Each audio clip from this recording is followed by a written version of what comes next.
შენი დაბადება და შენი სიკვდილი არის ფუნდამენტალურად ერთი და იგივე მოვლენა. ეხლავე აქ იხსნით რას გულისხმობ.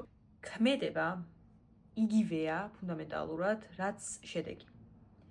მეცაც გეტყვი. მტკიცე გადაწყვეტილება იმასთან დაკავშირებით, რომ რაღაცას გავაკეთებთ, იგივეა რაც შედეგი. დავიწყებ ცოტა შორიდან, დავიტყვი იმას, რომ ფუნდამენტალურად ყველაფერი ერთი დიდი ერთიანობის ნაწილი არის. მაგრამ ჩვენ ადამიანები და ჩვენი ტვინი არ ვართ იმისთვის ოპტიმიზირებულები, რომ ეს ერთიანობა აღვიქვათ.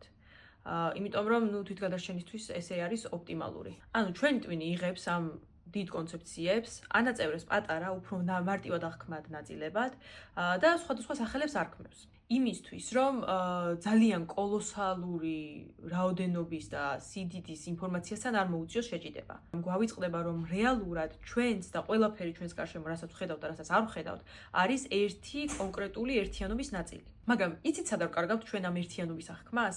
სხვადასხვა ძალიან საინტერესო არის საკუთარ თავში და საკუთარი თავის აღქმაში. ანუ მაგალითად, რა მაკავშირებს მე ჩემს 10 წლის წინანდელ თავთან? ტექნიკურად უჯრედულ დონეზე მე ვარ სრულიად ახალი ადამიანი. ჩემს სხეულში ერთი იგივე უჯრედიც კი არ არის, რაც იყო ჩემი 10 წლის წინანდელ სხეულში. ერთადერთი რაღაც, რაც ჩვენს წარსულ თავებთან გვაკავშირებს, არის მახსოვრობა.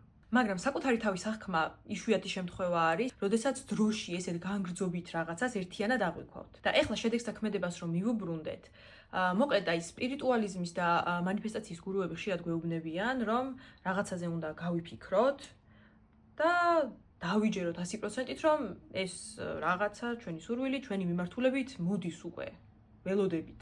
ჩემი აზრით, რა მექანიზმიც იგულისხმება ამ ყველაფრის ქვეშ არის შემდეგი. როდესაც ჩვენ გონებაში ვიღებთ რაღაცა ურყევ გადაწყვეტილებას, იმ მომენტში ტრიგერდება უკომპლექსურესი მიზეზ-შედეგობრივი ჯაჭვი, რომელიც არის გადაჭიმული დროში და სივრცეში, აი ძალიან ფართოდ.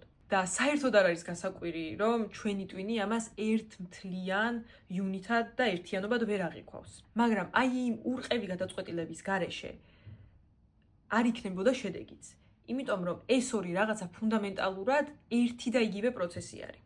და რატომ მოგიყევით საერთოდ ახლა ეს ყველაფერი? პირველ რიგში რომ საინტერესო იდეაა საკმაოდ, მე პირადად ძალიან მაექსაითებს და მეორე უფრო პრაქტიკული მხარე რაში შეიძლება გამოვიყენოთ, რა თქმა უნდა, რაც ყველას აინტერესებს. მე პირადად ამ ინფორმაციას ამაში ვიყენებ, რომ როდესაც მინდა, რომ ჩემს ცხოვრებაში რაღაცა მოხდეს, ვიცი, რომ ამ ყველაფერთან ერთი ურყევი გადაწყვეტილება მაშორებს.